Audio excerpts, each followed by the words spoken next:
এই গল্পটি কোনো কল্পনা নয়, মানুষের বিশ্বাস, ত্যাগ আর অকথ্য সত্য গল্প। এই পাহাড়ি অঞ্চলের মানুষরা একজন বৃদ্ধকে ভয় করে, কারণ সে নাকি মৃত মানুষকে ফিরিয়ে আনতে পারে, আবার জীবিত মানুষকে এক মুহূর্তে মেরে ফেলতে পারে। কেউ তার কাছে যেতে চায় না। তার ঘরের চারিদিকে শুধু ধূপ, মন্ত্র আর অদ্ভুত নীরবতা। একদিন গ্রামের এক যুবক ছুটে আসে বৃদ্ধের কাছে। তার বোন মায়া হঠাৎ অচেতন হয়ে পড়েছিল। ডাক্তার বলে দিয়েছে বাঁচানোর আর কোনো উপায় নেই, কিন্তু ভাইটি আশা ছাড়তে পারেনি। সে কাঁদতে কাঁদতে সেই বৃদ্ধের কাছে ছুটে আসে, বলে, বাবা, তুমি তাকে বাঁচাও, তুমি ছাড়া আর উপায় নেই।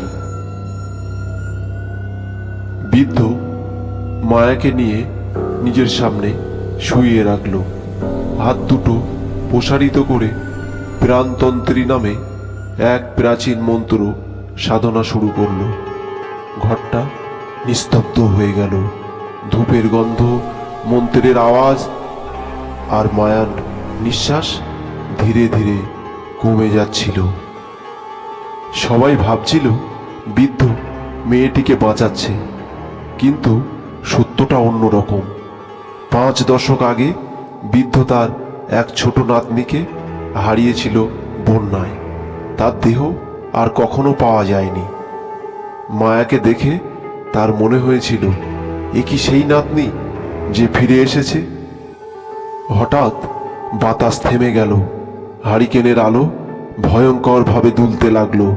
মায়ার শরীর ধীরে ধীরে শক্ত হয়ে আসছে। বৃদ্ধ হাত কাঁপাতে কাঁপাতে মন্ত্র আরো জোর উঠল, ফিরে আয়, ফিরে আয় তুই।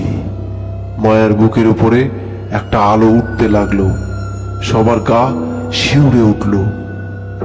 এক সময় মায়া ধীরে ধীরে চোখ খুলল। তার ঠোঁট নড়ল। সে বেঁচে উঠল। ভাইটি আনন্দে কেঁদে ফেলল। গ্রামের সবাই চমকে তাকিয়ে রইল, কিন্তু বৃদ্ধ স্থির হয়ে মাটিতে পড়ে রইল। কোনো নড়াচড়া নেই। সে নিজের জীবনী শক্তি দিয়ে মেয়েটিকে ফিরিয়ে দিয়েছে। মায়া বৃদ্ধের হাতের মুঠো খুলে দেখে একটা পুরানো ভাঙা লকেট। তার ভেতরে একটি ছোট মেয়ের ছবি, ঠিক মায়ার মতো দেখতে। তাই কেউ বলে মায়া ছিল বৃদ্ধের হারানো নাতনি, আর তাকে জীবন ফিরিয়ে দিয়েই বৃদ্ধ নিজে শান্তিতে চোখ বুজিয়েছে। জীবন ফেরাতে হলে কখনো কখনো নিজের জীবন দিতে হয়। এই গল্পটা মনে রাখবে, কারো ত্যাগ কখনো অমূল্য নয়। এই চ্যানেলে পাবেন বিভিন্ন ধরনের সত্য ঘটনাবলী, গল্প। এই গল্পগুলো দেখতে হলে চ্যানেলটি সাবস্ক্রাইব করে পাশে থাকবেন। ভিডিওটি দেখার জন্য আপনাকে অসংখ্য ধন্যবাদ।